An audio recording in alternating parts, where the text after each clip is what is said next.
Have you ever looked at a video game company and asked yourself, where did it all begin? All things have to start somewhere, and video game companies are no exception.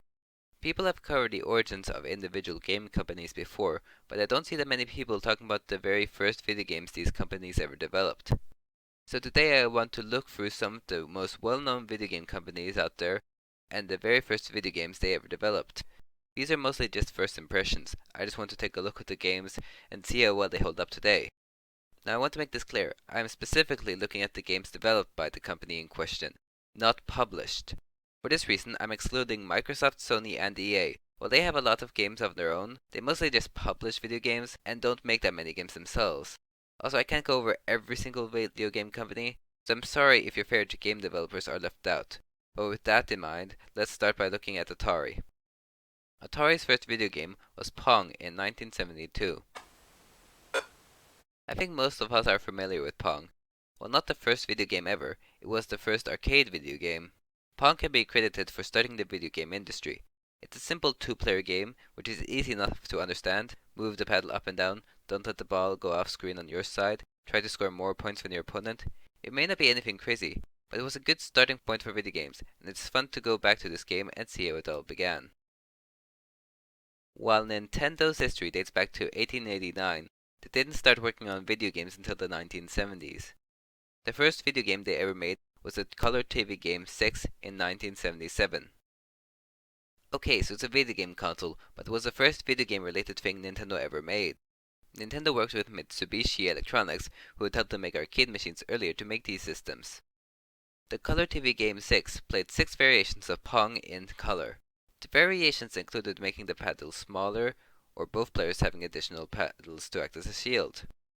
For being Nintendo's first attempt in the video game industry, it sold quite well. Multiple systems were released between 1977 and 1980, and in total, the color TV game systems sold more than any other first-generation video game console. It may just be Pong, but yeah, it was a pretty good start for Nintendo. Sega started making video games 4 years before Nintendo did. In 1973, they released Hockey TV in the arcade. It was a Pong clone. They followed that up with Pongtron, guess what it was? And then they followed it up with Pongtron 2, and it's strange how they ripped off the same game 3 times in 1 year. The first game they made that wasn't a Pong clone was Balloon Gun in 1974. The problem with all 4 of these games is that they're practically lost to time. Aside from a few pictures, not much else exists about these games. For being such an iconic video game company, I wouldn't expect that Sega would start the video game industry by making Pong clones. Best known for working on games like Banjo-Kazooie and Battletoads, Rare's first game was Versus Slalom for the Nintendo Versus system in 1986. From what I can tell, it's a skiing game with not much substance. Obstacles travel towards you, and you have to avoid them and get to the end of the course as quickly as possible. Apparently, Nintendo gave Rare an unlimited budget to make this game. That makes me wonder why they chose to make a slalom game of all things. I mean, it doesn't look like a bad game, but there isn't any real reason for why you would want to play this game right now.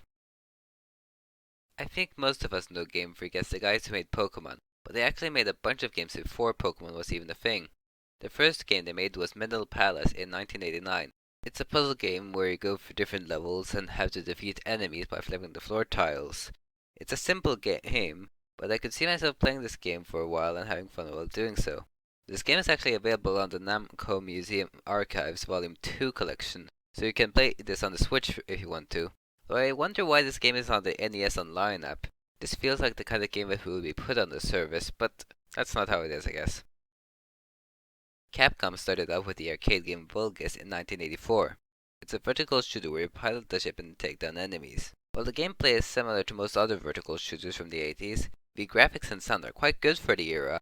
There's not much to this game, you just keep on playing until the end.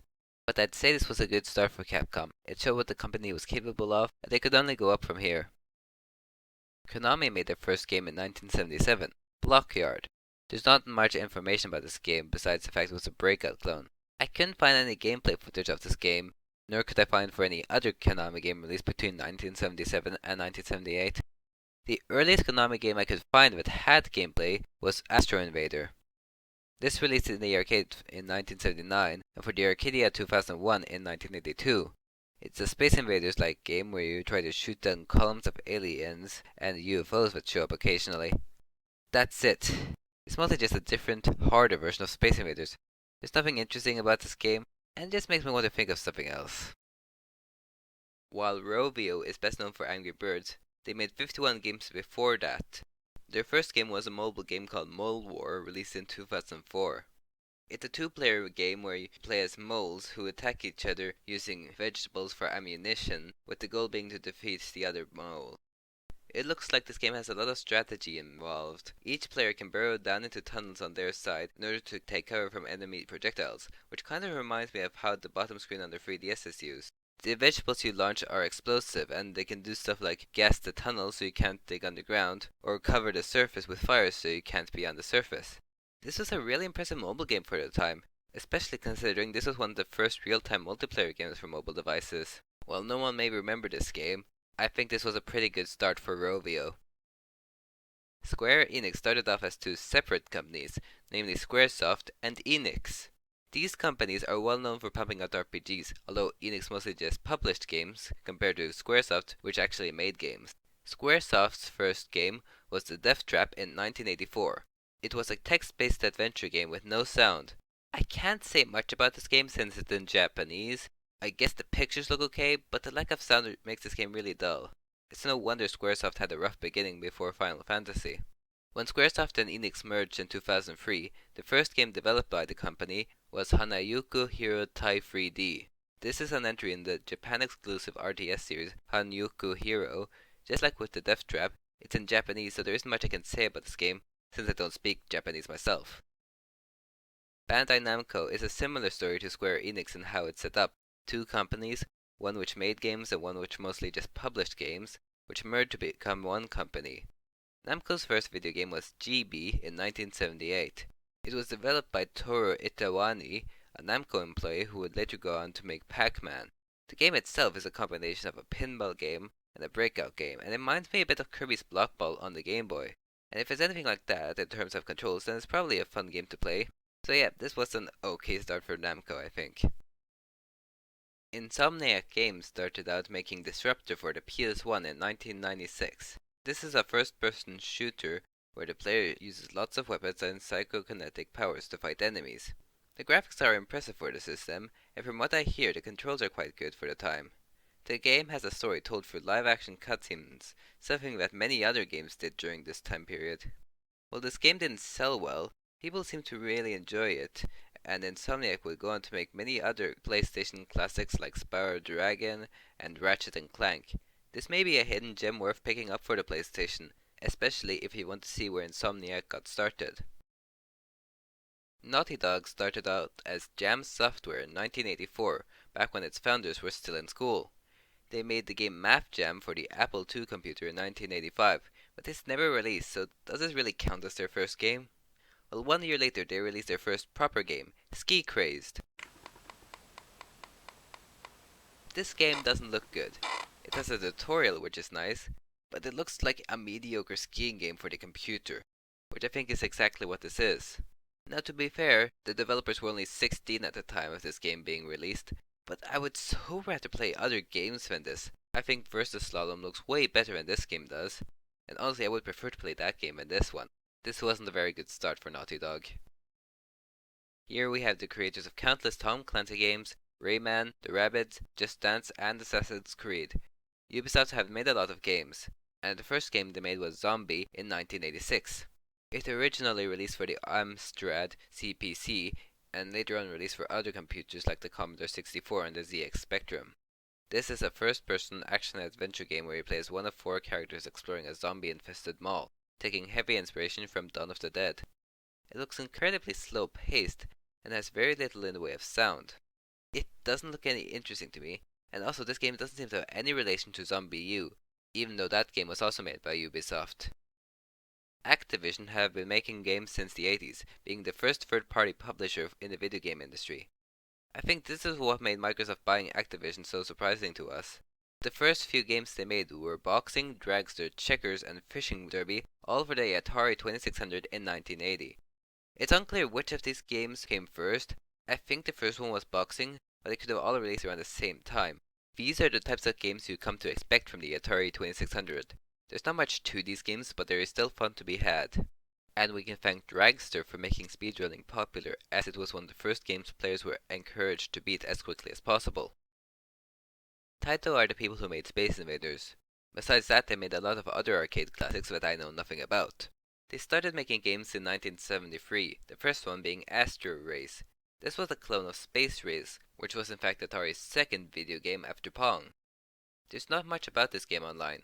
The poster is the only thing I've found, so I assume it's identical to Space Race. I know that video games were still a new concept in 1973, but I don't get why companies chose to copy what Atari made. Maybe that's why Atari did so well in the start. Most of the competition were just copying what they were already doing, so Atari was able to stay ahead. But yeah, Taito copying Atari, not a really good start if you ask me. Not that many people may be familiar with SNK. It's one of those less talked about video game companies that have played a large role in the industry while remaining fairly unknown. They made Metal Slug and King of Fighters, which is where Terry Bogard is from. They have made arcade machines, home consoles, and even handhelds, so they have done a lot during their time. Their first game was Amsa Wars in 1979. It's a typical vertical shooter where you control a spaceship and fend off aliens that threaten to destroy the ship. You are restricted to moving on the lower part of the screen and can only move left and right.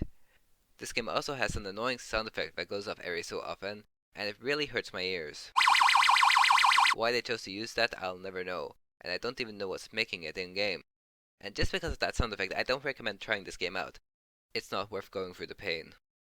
And here we have the people who made Fortnite. Epic Games are known for Gears of War, while also creating the popular Unreal Engine. They started out as Potomac Computer Systems and made ZZT in 1991. This is an adventure and puzzle game for MS-DOS. You move on a grid, and just looking at gameplay footage, it looks really complex. This is the kind of game I think one needs to sit down and play for themselves in order to understand properly. What's interesting about this game is that it has a built-in game creator, which allows players to add their own stuff to the game. In fact, ZZT was one of the first video games to have a modding community. This was a good start for Epic Games. It was because of this game's success that they changed the name to Epic Games in the first place. It may be a bit dated by today's standards, but for the time, it was pretty good. Well, this was unexpected. Valve Corporation, known for games like Counter-Strike and Portal, their first game was Half-Life in 1998. Half-Life is a first-person shooter with a heavy focus on story. You play as a scientist trying to escape a research facility after an experiment goes horribly wrong and unleashes terrifying aliens into the facility. This game is considered one of the greatest games of all time, and in fact, out of all the games I've talked about today, this is the only game I own myself. That really says something about how good of a game this is.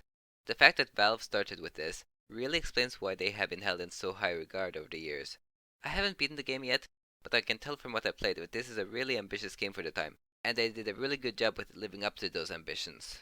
So I'll say this right now, this was a very good start for Valve, probably the best start out of all the companies we've looked at today.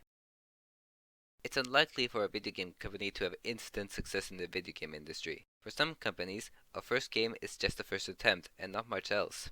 It's strange to think some of the greatest video game companies of all time could have such simple beginnings. It's just a shame that we can't play some of these games for ourselves as they've been lost to time. These games are part of gaming history. It's because of Disruptor that we got one of the greatest superhero games of all time. It's fun to learn more about things you're passionate about, and I hope I managed to educate someone on their favorite video game company. That's all from me. See you later.